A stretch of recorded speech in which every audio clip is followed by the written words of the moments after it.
Mas malaki pala ang tsansa ng Hinebra sa Game 3 kontra Meralco pag ito ang naiwasan nila. Ating talakayin kung ano itong susi na ito para sa panalo. Joshua Monson kapalit si Jeron Teng and Chris Ross. Trade rumor, fair nga ba? So yan ang ating mga tatalakayin. So may nabasa nga tayo rito sa post ni Basketball Update Trade and Rumor na trade rumor, Joshua Monson, San Miguel Beermen, Jeron Teng and Chris Ross, Northport Batang-Pier. Fair or not? So para sa opinion nga natin dito, no, nakakapanghinayang lang yung Jeron Teng. Yung naging starter siya noon sa ibang team, pero nang mapunta sa San Miguel Beermen, nauwi sa pagiging bench player. Nakita naman natin yung husay nito noon, panahong nasa Alaska pa ito at Converge na siyang pangunahing inaasahan din noon ng team na ito. So sobrang hassle din ito. Bukod dyan si Chris Ross, veteran guard din ito na matindi pa ang pagiging defensive player na siyang magpahanggang ngayon nga gamit na gamit pa rin ng SMB o sa SMB. So si Ross, sa mga hindi nakakaalam minsan import stopper rin talaga ito dahil sa tindi ng nabibigay niyang depensa sa mga kalaban. May shooting gaya ni Jeron Teng pero hindi na gaya ni Joshua Monson, real talk lang.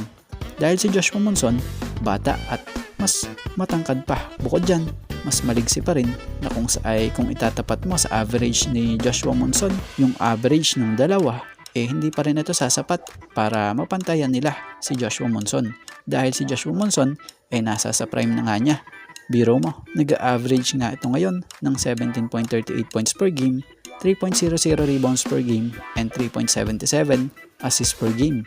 So para sa opinion natin sa trade rumor na to, gaya sa tinatanong dito, kung fair ba daw? Para sa atin hindi siya fair. Pero kayo, kung kayo ang tatanungin fair bang ipalit yung Joshua Monson kay Chris Ross and Jeron Teng? At dito tayo sa kampo ng Barangay Hinebra na siyang po pwedeng maging susi para magawang matalo sa Game 3 quarterfinals ang Meralco. Kung matatandaan nyo mapapansin nyo sa laro ng Hinebra kontra Meralco sa Game 2, talong-talo talaga sa effort pati sa depensa ang Hinebra dito.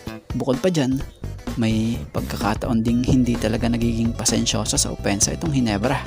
Yung shot selection talagang isa rin sa nagiging problema. Maging ang free throw ang daming namintis. Tapos kulang pa sa local support itong si Justin Brownlee. Kaya naman kung gusto ng Hinebra makapasok sa semifinals, kailangan nilang maiwasan itong mga naging pagkukulang nilang ito nung Game 2. So yan ang isa sa kaabang-abang nga mamaya kung magagawa ba nitong Hinebra ng paraan yung kanilang mga naging sablay sa huling laro nila kontra Meralco. So yun, sa ngayon ito nga lang po muna ang ating sports pasada and thank you for watching guys and God bless everyone.